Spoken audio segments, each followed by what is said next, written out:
በስመ አብ ወወልድ ወመንፈስ ቅዱስ አሐዱ አምላክ አሜን። እግዚአብሔርን የምትወዱ እግዚአብሔር የሚወዳችሁ በመላው ዓለም ሆናችሁ ይሄንን ፕሮግራም የምትከታተሉ አባቶች፣ እናቶች፣ ወንድሞች፣ እህቶች እንደምን ሰነበታችሁ? ልዑል እግዚአብሔር አምላካችን ለዚህ ዕለት ለዚህ ሰዓት ስላደረሰን ስሙ ከዘላለም እስከ ዘላለም ይክበር ይመስገን። ወሳህለየሰ ኢይከል እምኔሁ ይቅርታዬም ምሕረቴም ከሱ አይጠፋምና። ዛሬ ቅዱስ ያሬድ ወደ ትንቢተ ኢሳይያስ ይወስደናል። በዚያ ላይ ያለውን ሕያው የሆነውን የእግዚአብሔርን ቃል መሰረት በማድረግ እኔና እናንተን ይመክረናል። ቅዱስ ያሬድ እንዲህ ይላል። ይቤ ኢሳይያስን ይቤ ኢሳይያስም አለ፣ ኃጢአተኛ መንገዱን ይተው፣ በደለኛ ሰውም ምክሩን ይተው፣ ወደ እግዚአብሔር አምላኩም ይመለስ። እግዚአብሔር እኔ ከእርሱ ጋር እኖራለሁ፣ ይቅርታዬም ከእርሱ አይጠፋም ብሏልና። ኢሳይያስ ይህንን የተናገረው በእጅግ በጣም ውብ በሆነው በትንቢተ ኢሳይያስ ምዕራፍ 55 ላይ ነው።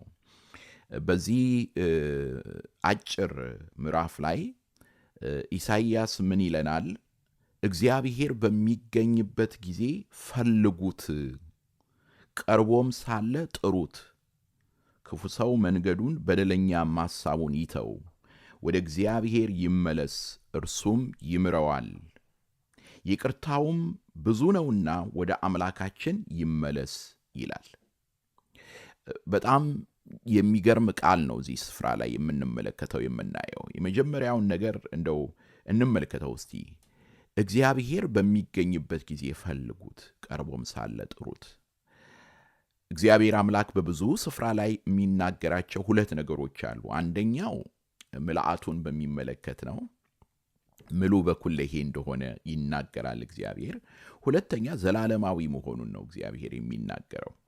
ስለዚህ እዚህ ቦታ ላይ ዝም ብለን ካየነው ከዚህ ጋር የሚጣረስ ይመስላል፣ ከዚህ ጋር የሚጋጭ ይመስላል። ምክንያቱም እግዚአብሔር በሚገኝበት ጊዜ ፈልጉት ሲል ምን ማለቱ ነው? እግዚአብሔር የማይገኝበት ጊዜ አለ ማለት ነው? እንደገና ቀርቦም ሳለ ጥሩት ሲል እግዚአብሔር አምላክ ራሱ እኔ የሩቅ አምላክ አይደለሁም የቅርብ አምላክ ነኝ ብሎ አልተናገረም? እግዚአብሔር ከስትንፋሳችን ይልቅ ከልባችን ይልቅ ቅርብ እንደሆነ የእግዚአብሔር ቃል በብዙ ስፍራ ላይ ተናግሮ እንመለከታለን፣ እናያለን።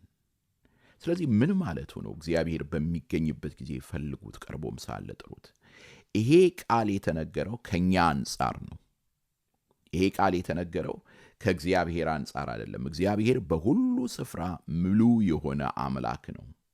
በሁሉ ስፍራ ያለ አምላክ ነው። ትዝ ካላችሁ በዚሁ በአብይ ጾም ውስጥ በሲኦል ኃጢአትን መገንዘብ እንደሌለ፣ ከሞት በኋላ ንስሐ እንደሌለ ቅዱስ ያሬድ ነግሮናል፣ አስተምሮናል።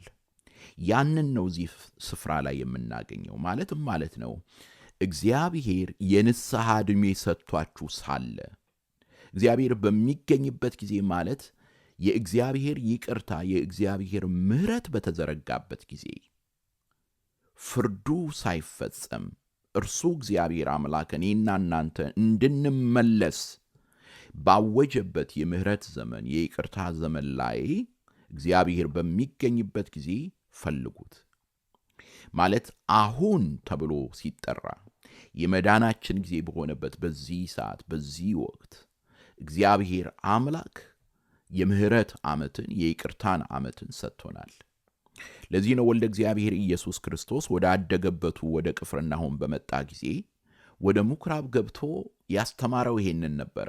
የተወደደችውን የጌታን ዓመት ሰብክ ዘንድ ቀብቶኛልና አለ። ምንድናት ይህች የተወደደችው ዓመት? የተጠቁት ነፃ የሚወጡባት፣ የታሰሩ የሚፈቱባት ዓመተ ምሕረት የተባለችው ይህች ናት። እግዚአብሔር ለኔና ለናንተ የሰጠን ዕድሜ፣ ለኔና ለናንተ የሰጠን ጊዜ፣ እግዚአብሔር በሚገኝበት ጊዜ እንድንፈልገው ቀርቦም ሳለ እንድንጠራው ነው።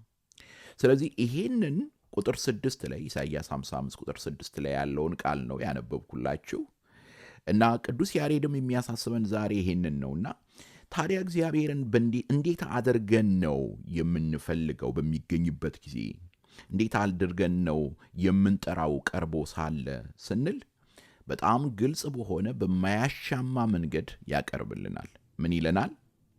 ክፉ ሰው መንገዱን በደለኛም ሐሳቡን ይተው፣ ወደ እግዚአብሔር ይመለስ፣ እርሱም ይምረዋል፣ ይቅርታውም ብዙ ነውና ወደ አምላካችን ይመለስ። ስለዚህ እዚህ ስፍራ ላይ እንመለከታለን፣ እናያለን። ምንድን ነው የምናየው? መታው፣ መመለስ፣ ከዛ ደግሞ እንደገና መማር፣ ይቅርታን ማግኘት፣ እነዚህን ነገሮች እንመለከታለን፣ እናያለን። ስለዚህ ምንድን ነው የሚተወው? መንገዱን፣ ክፉ መንገዱን፣ በደለኛ ሐሳቡን ይተው ሰው። ስለዚህ ኃጢአትንም እዚህ ጋር ዲስክራይብ እያደረገልን ነው።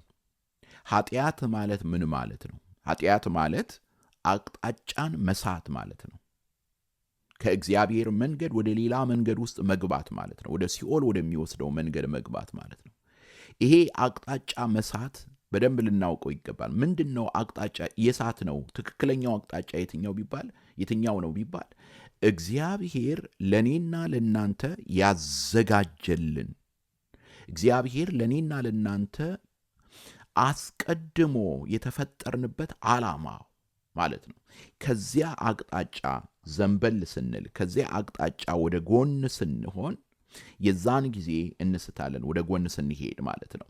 ስለዚህ አሁን ኢሳይያስ ምንድን ነው የሚለን? ክፉ ሰው መንገዱን በደለኛም ሐሳቡን ይተው። መተው አለብን። ወደ እግዚአብሔር ይመለስ። ስለዚህ መሃል ሜዳ ላይ አይደለም። በነገራችን ላይ 4 ዋና ዋና የንስሐ ክፍሎችን ሰሞኑንም በተደጋጋሚ እናነሳለን። ምክንያቱም አሁን ወደ አብይ ጾም መጨረሻ ላይ እየሄድን ነውና በደንብ መነጋገር አለብን። ስለ ንስሐ መነጋገር አለብን፣ መወያየት አለብን። እና ንስሐ የመጀመሪያው ነገር፣ አንደኛው ነገር ኃጢአተኝነትን መገንዘብ ነው። ስለዚህ ክፉ ሰው መንገዱን በደለኛም ሐሳቡን ይተው ይላል። ስለዚህ በደል መሆኑን ካልተገነዘበ አንድ ሰው መተው አይችልም። ኃጢአት መሆኑን ካልተገነዘበ መተው አይችልም። ስለዚህ የመጀመሪያው አንደኛው የንስሐ ነገር ኃጢአተኝነትን መገንዘብ ነው።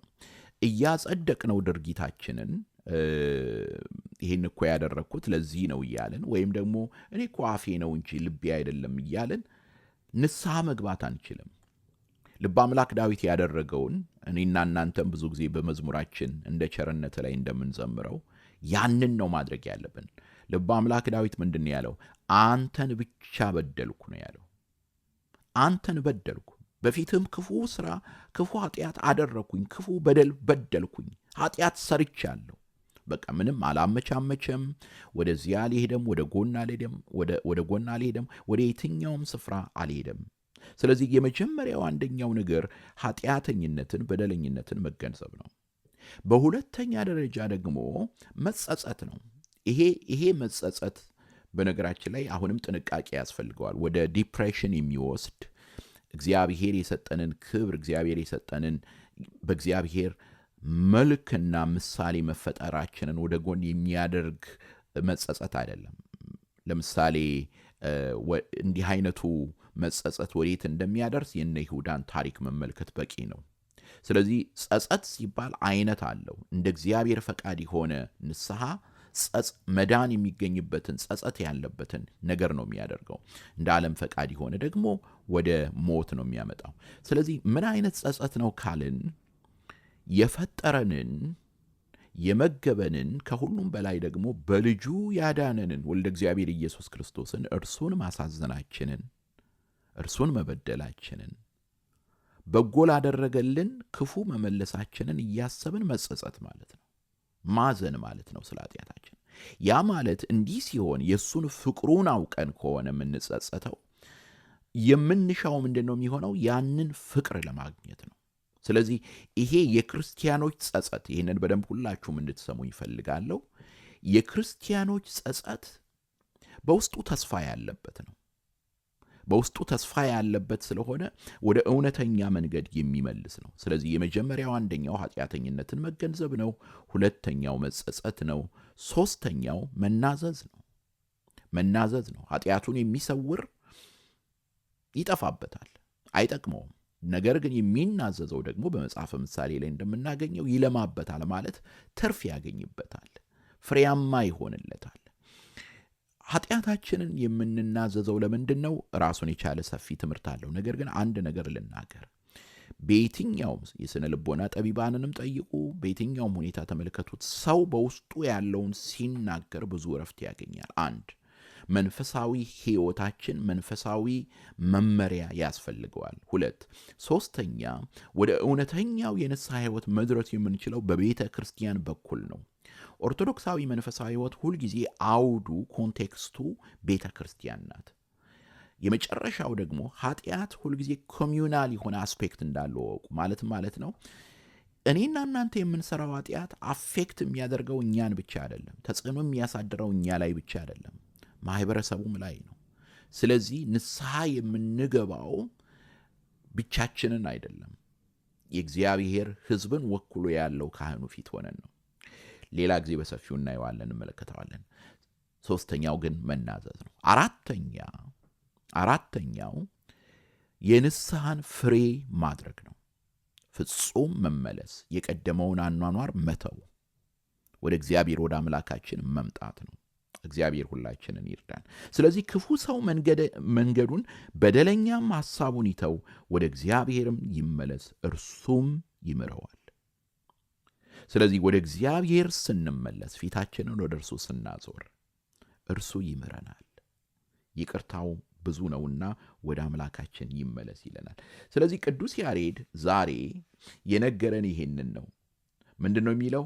ወሳህለ የሰይከል እምኔሁ ይቤ ይሄሉ እግዚአብሔር ምስሌ ወሳህለ የሰይከል እምኔሁ። እግዚአብሔር ምንድነው ያለው? እኔ ከእርሱ ጋር ሆናለሁ፣ ይቅርታዬንም ከእርሱ አልከለክልም፣ አላጠፋም። የሚገርም ነው። ስለዚህ እግዚአብሔር ለእኔና ለእናንተ ቃል ገብቶልናል። ወደ እርሱ የምንመለስ ከሆነ፣ ክፉ ሐሳባችንን በደላችንን የምንተው ከሆነ እግዚአብሔር አምላካችን ወደ እኛ ይመለሳል፣ በምሕረቱ ያየናል። በዚህ ሰዓት ይህንን ትምህርት ስንማር ታውቃላችሁ፣ መላውን ዓለም ተመልከቱት፣ በየአቅጣጫው ያለውን ነገር ተመልከቱ። በእውነት የእግዚአብሔር ምሕረት ያስፈልገናል። እግዚአብሔር ፊቱን ወደ እኛ እንዲመልስልን፣ እግዚአብሔር እንዲያየን፣ እግዚአብሔር እንዲመለከተን በእውነት ሁላችንም ልንጸልይ ይገባል። ምክንያቱም አሳዛኝ የሆነ አስፈሪ የሆነ ነገር ነው እያየን ያለ ነው። በመላው ዓለም ላይ አስፈሪ የሆነ ነገር ነው እያየን ያለ ነው። ስለዚህ እግዚአብሔር ምሕረቱን ይመልስልን፣ እግዚአብሔር ምሕረቱን ይላክልን። በእውነት ደግሞ በዚህ ሰዓት ቃሉን እንድንመለከት፣ ቃሉን እንድናይ አምላካችን ይህንን ጊዜ ስለሰጠን ስለረዳን ስሙ ከዘላለም እስከ ዘላለም ይክበር ይመስገን። ስለዚህ ዛሬ እንደገና አንድ ጥያቄ ጠይቃችኋለሁ። ምክንያቱም ፕራክቲካል የሆነ ነገርም እንድናደርግ ስለምፈልግ ነው። አሁን ስለ ንስሐ አንስተናል። እግዚአብሔር በሚገኝበት ጊዜ ፈልጉት ተብለናል። ቀርቦም ሳለ ጥሩት ተብለናል። እንዴት አድርገን? ከመንገዳችን በመመለስ የእግዚአብሔርን ምሕረት በመሻት። ስለዚህ ይህንን ፕሮግራም የምትከታተሉ አንድ ጥያቄ ጠይቃችኋለሁ። የመጀመሪያው ጥያቄ ሁላችሁም እንድትመልሱልኝ ይፈልጋለሁ። መምህረ ንስሐ አላችሁ ወይ? አንድ። ሁለተኛ፣ በዚህ በጾማችሁ ወቅት ከመምህረ ንስሐችሁ ጋር ተገናኝታችኋል ወይ? ወይም ደግሞ ካልተገናኛችሁ ባለፉት ጊዜያት መቼ ነበረ መምህረ ንስሐችሁን ያገኛችሁት? በነገራችን ላይ የታመመ ለመጠየቅ የመጡበትን ወይም ደግሞ ቤት ለመመረቅ ወይም ደግሞ ማህበር ለመባረክ የመጡበትን አይደለም፣ ያንን አይደለም። ከናንተ ጋር ቁጭ ያሉበት ስለ ህይወታችሁ የተነጋገሩበት ጊዜ መቼ ነበረ? ኦነስት ሆናችሁ እንድትመልሱልኝ ይፈልጋለሁ። እግዚአብሔር ከሁላችሁ ጋር ይሁን። ኮሜንት መስጫው ላይ ይህንን ሐሳባችሁን ማየት ፈልጋለሁ። በዚህ አጋጣሚ ይህንን ቻናል ሰብስክራይብ ያደረጋችሁ የምትደግፉ ሜምበር የሆናችሁ እግዚአብሔር ይባርካችሁ እላለሁኝ። ሰላም እግዚአብሔር ከእናንተ ጋር ይሁን። ደህና ሁኑ።